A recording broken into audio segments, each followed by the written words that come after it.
रहे हल्ला बोल, आपके साथ मैं हूं अंजना ओम कश्यप। जी हां, बहस पर बहस हम चर्चा जरूर करेंगे, लेकिन उससे पहले आपको बता दें घमासान बीजेपी के अंदर ही छिड़ गया है।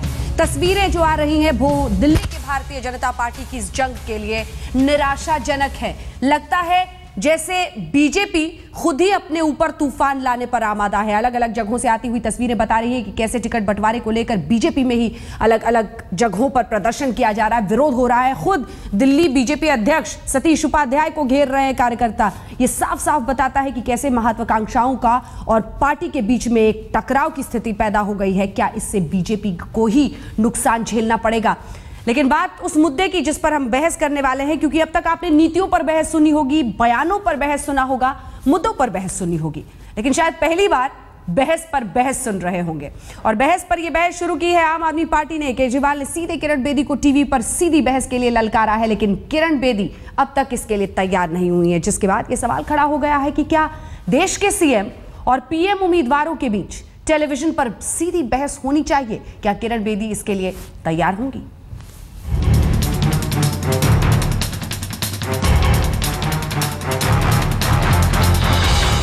जब चेहरे तय हैं, चुनाव तय है, नीतियां तय हैं, वादे तय हैं, तो फिर जनता के लिए उन्हें तौलने के लिए सीधी बहस क्यों ना हो?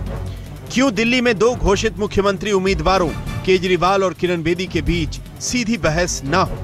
यह वो सवाल है जिसे आम आदमी पार्टी के मुखिया अरविंद केजरीवाल ने हवा दी है। हर बार की तरह उन्होंने सबसे बड़े उम्मीदवार को सीधा बहस के लिए चैलेंज किया है। मैं उनसे अपील करता हूं कि ये जनतंत्र के लिए एक बहुत अच्छी पहल होगी अगर दोनों के बीच में एक डिबेट हो, अलग अलग मुद्दों के ऊपर हो। तो अगर ऐसा डिबेट होता है, ये अच्छी प्रथा शुरू करेगा। दोनों कैंडिडेट्स के बीच में मुद्दों पे डिबेट हो, घंटे 2 घंटे डिबेट चले, सारे टीवी चैनलों पे दिखाई देगा, लोग अपना मन बना सकेंगे। 40 साल के चुनौती भरे पुलिस करियर के बाद राजनीति में आई किरण बेदी ने केजरीवाल की चुनौती को स्वीकार तो कर लिया, लेकिन चुनाव के बाद और तमाशा, एक और तमाशा, उस तमाशे में मैं शामिल होने वाली नहीं। ये तमाशा है। मैंने कहा हाँ बहस करें, 20 दिन बाद कर लेना, अगर जीत के आओगे तो फ्लोर पे यही तो करेंगे। ताजुब इस बात का है कि जनता को अपने उम्मीदवारों को चुनाव से पहले तौलना है या चुनाव के बाद। ये वही किरण बेदी हैं जो अपने जमाने में अमेरिका के राष्ट्रपति पद के लिए होने वाली प्रेसिडेंशियल डिबेट की मुरीद हुआ करती थी। ये ट्वीट गवाह है कि कैसे वो अमेरिकी प्रेसिडेंशियल बहस का इंतजार करती थी। और तो और लोकसभा चुनाव के दौरान वो गडकरी और सोनिया गांधी की बहस की वकालत भी कर चुकी हैं। लेकिन जब खुद बहस में कूदने की बारी आई तो पीछे हट गईं। बहरहाल इस बेगानी बहस में कांग्रेस एक बार फिर अब्दुल्ला दीवाने की तरह कूद पड़ी है और खुद चैलेंज स्वीकार कर लिया है। मुझे बहुत अच्छा एक ये परंपरा लगी और मैं समझता हूँ एक स्ट्रक्चर्ड डिबेट होना चाहिए। और कोई भी टेलीविजन चैनल्स जो कि हम तीनों को म्यूचुअली एक्सेप्टेड हों, कोई भी ऐसी एजेंसी जो हम तीनों को म्यूचुअली एक्सेप्टेड हों, वो एक इस तरीके का स्ट्रक्चर्ड डिबेट एक ऐसे मॉडरेटर के द्वारा जो हम तीनों को म्यूचुअली एक्सेप्टेड हों, वो एक कर दे। माकन ने भले ही खुद को पेश कर दिया, लेकिन उनसे बहस में आप या बीजेपी ने कोई खास दिलचस्पी नहीं दिखाई। इस बीच केजरीवाल ने आज अचानक अपना नामांकन दाखिल नहीं किया। अब कल किरण बेदी और केजरीवाल दोनों नामांकन भरेंगे। अब इसे इत्तेफाक कहें या कुछ और, लेकिन इतना साफ है कि केजरीवाल किरण बेदी से सीधे टक्कर लेने के लिए उन्हें बार बार उकसा रहे हैं, लेकिन बीजेपी बार बार इससे बच रही है। आज तक ब्यूरो। कई खास मेहमान हमारे साथ इस चर्चा में जुड़ रहे हैं। सबसे पहले आपका परिचय उनसे करा दें। संबित पात्रा जी हमारे साथ हैं, लेकिन उससे पहले ये 3 तस्वीरें जरा आपको दिखाते हैं। सतीश उपाध्याय के समर्थक किस तरह से हंगामा कर रहे हैं, आप आ जाएंगे, सीमा राय के समर्थक, और फिर देख लीजिए जय भगवान के समर्थक। टिकट ना मिलना, पैराशूट सीएम नहीं चलेगा, ये है बीजेपी का घमासान। लेकिन इस घमासान के बीच जो सबसे बड़ा सवाल है वो ये कि क्या बीजेपी खुद ही जंग के पहले अपने आप को बर्बाद करने पर आमादा है? क्योंकि ये तस्वीर बहुत अच्छी नहीं है। ये तस्वीर बताती है कि समर्थकों में नाराजगी है, बीजेपी में एकजुटता नहीं है, बीजेपी में असंतोष है, निजी महत्वाकांक्षाएं हैं जो हावी हो रही हैं। और इसीलिए अब बीजेपी के लिए सबसे बड़ी चुनौती यही होगी, चुनौती अमित शाह के लिए, पार्टी अध्यक्ष के लिए होगी कि इन्हें कैसे समझाएं, कैसे निपटाएं। इस बीच आम आदमी पार्टी अपनी मुहिम को आगे ले जाते हुए। ये तस्वीरें हम आपको दिखा रहे हैं अलग अलग जगहों की, जहां पर जबरदस्त विरोध प्रदर्शन हुआ है, जमकर नारेबाजी हुई है।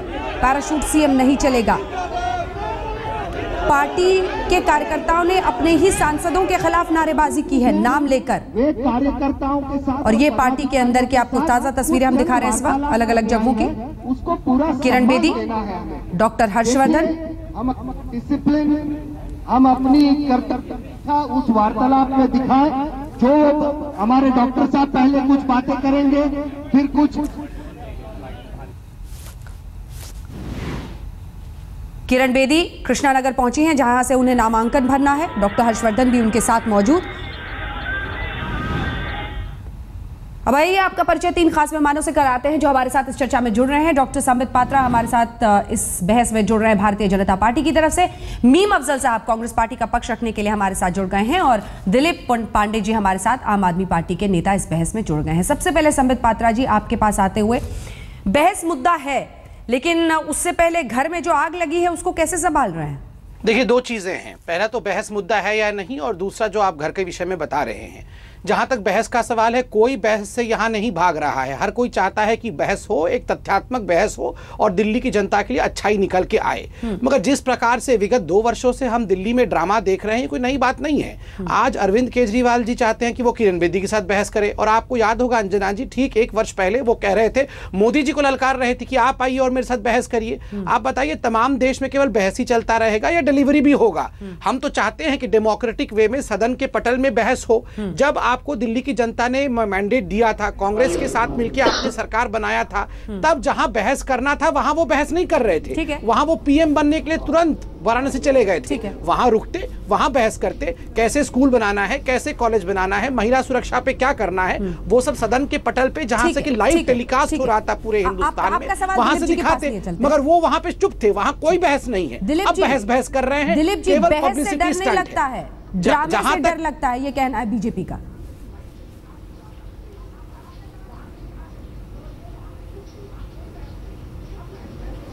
दिलीप जी, क्या आप मुझे सुन पा रहे हैं?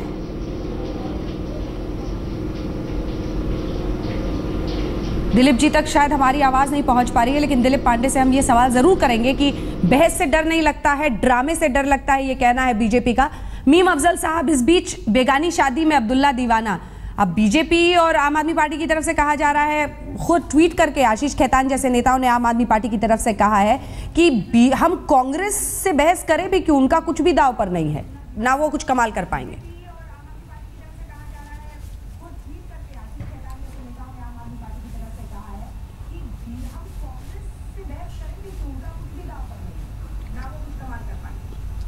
देखिए, आपने अभी अजय माकन साहब की बाइट चलाई। जाहिर है किसी चैनल के या एनआई के किसी कॉरेस्पॉन्डेंट ने उनसे सवाल किया, उन्होंने जवाब दिया। जो जवाब दिया है वो मेरे ख्याल में बिल्कुल सही दिया है।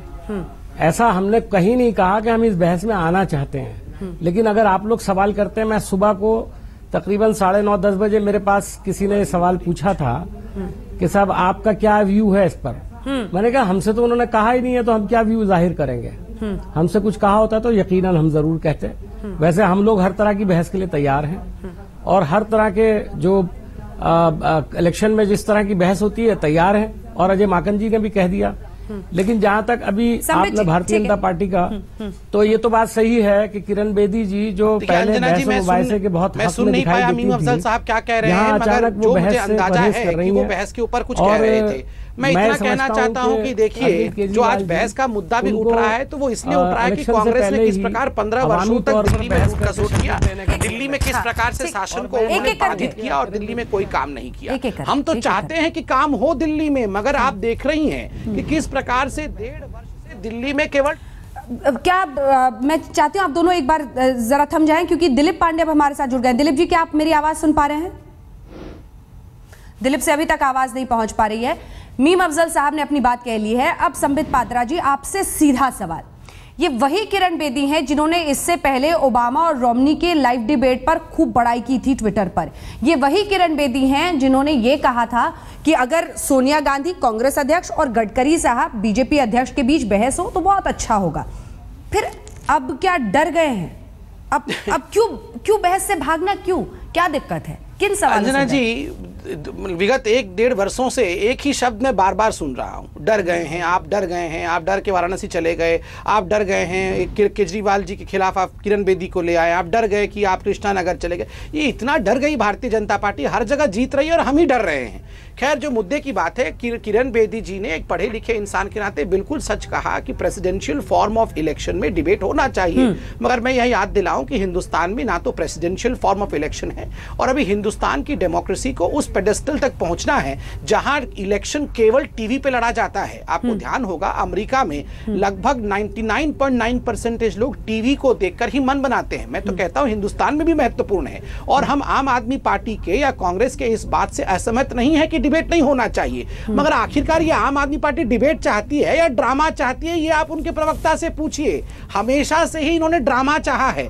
अब ये किरण बेदी जी के कंधे पर पैर रख के पब्लिसिटी चाहते हैं, क्योंकि मैंने सुबह भी कहा है एएपी मतलब ऑल अबाउट पब्लिसिटी। इनको जहां से भी पब्लिसिटी मिले वो वहीं से पब्लिसिटी ग्रैब करना चाहते हैं। हाँ। जनता के बीच जाना नहीं चाहते हैं, ट्विटर खेलना चाहते हैं। आप बताइए, चुनाव इतना बड़ा मसला है, इतने यहाँ पे मुद्दे हैं, सुबह से अरविंद केजरीवाल ट्वीट पे लग जाते हैं कि देखिए मुझे ब्लॉक कर दिया है। 1.5 साल पहले का विषय आज उठा रहे हैं कि मुझे ब्लॉक कर दिया है, मुझे अनब्लॉक नहीं कर रहे हैं ट्विटर पे। अरे आप जनता के साथ जाके बातचीत करिए, जनता के विषय को ट्वीट करिए। ये क्या हो गया कि किरण बेदी जी ने आपको 1.5 साल पहले ब्लॉक कर दिया था तो आज उस विषय पे आप चर्चा कर रहे हैं। देखिए, स्वाभाविक रूप से आम आदमी पार्टी का जिस प्रकार से एक नाटकीय अंदाज रहा है, मैंने शुरू से ही कहा है, तू काम ना कर, केवल काम का जिक्र कर और जिक्र का फिक्र कर, बस उसको छोड़ के इनका कोई मकसद नहीं है।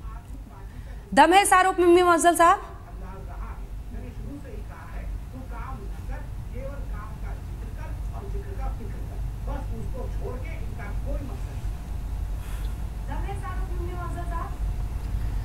अब समित पात्रा जी की बात मेरी समझ में नहीं आती। एक तरफ कह रहे हैं डिबेट से हमें परहेज नहीं है, दूसरी तरफ डिबेट ना होने को भी बड़ा डिफेंड कर रहे हैं। समझ में नहीं आया, इतने पढ़े लिखे आदमी है, बात क्या कर रहे हैं, ये मेरी समझ में नहीं आया और मेरा ख्याल है सुनने वालों को भी समझ में नहीं आया होगा कि वो कह क्या रहे हैं। तो मेरा ये कहना है कि अगर अरविंद केजरीवाल साहब ने कहा है तो जवाब तो बेदी जी की तरफ से आ गया है और उन्होंने जो कुछ कहा है उससे ये साफ जाहिर होता है कि वो डिबेट से घबराती हैं। मैं भागने का लफ्ज इस्तेमाल नहीं कर रहा हूं, चूंकि भागने का लफ्ज बहुत इस्तेमाल होता रहता है। वक्त जाया किए बिना सीधा सवाल दिलीप जी अब हमारे साथ जुड़ गए। दिलीप जी, ये कहना है संबित पात्रा का कि हमें बहस से नहीं ड्रामे से डर लगता है, आप लोग पब्लिसिटी के लिए ये कर रहे हैं। मुझे लगता है कि संबित जी को पहले आपस में बातचीत करके तय कर लेना चाहिए कि किसको बहस से डर लगता है और किसको बहस से डर नहीं लगता है।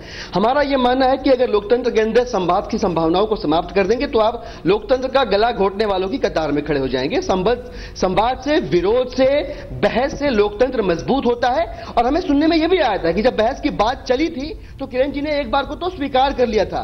मैं याद दिलाना चाहूंगा, ऐसे कई मौके आए हैं जब किरण बेदी जी यूएस की प्रेसिडेंशियल स्टाइल्स डिबेट को अप्रिशिएट करती हुई नजर आई हैं। एक मौका ऐसा भी आया जब किरण बेदी जी ने कहा था कितना अच्छा होता कि अरुण जेटली राहुल गांधी के साथ डिबेट कर रहे होते। तो इस तरह की सोच रखने वाली किरण बेदी जी को हमें लगता है कि किसी भी तरह से ऐसी हेल्दी डिबेट से, जहां वेन्यू उन्हें तय करना है, जहां एक न्यूट्रल प्लेटफॉर्म, पब्लिक प्लेटफॉर्म होगा, एक एंकर होगा, एक मॉडरेटर होगा, इन सबके बीच एक अच्छी बहस हो तो जनता को चुनने में आसानी होती है।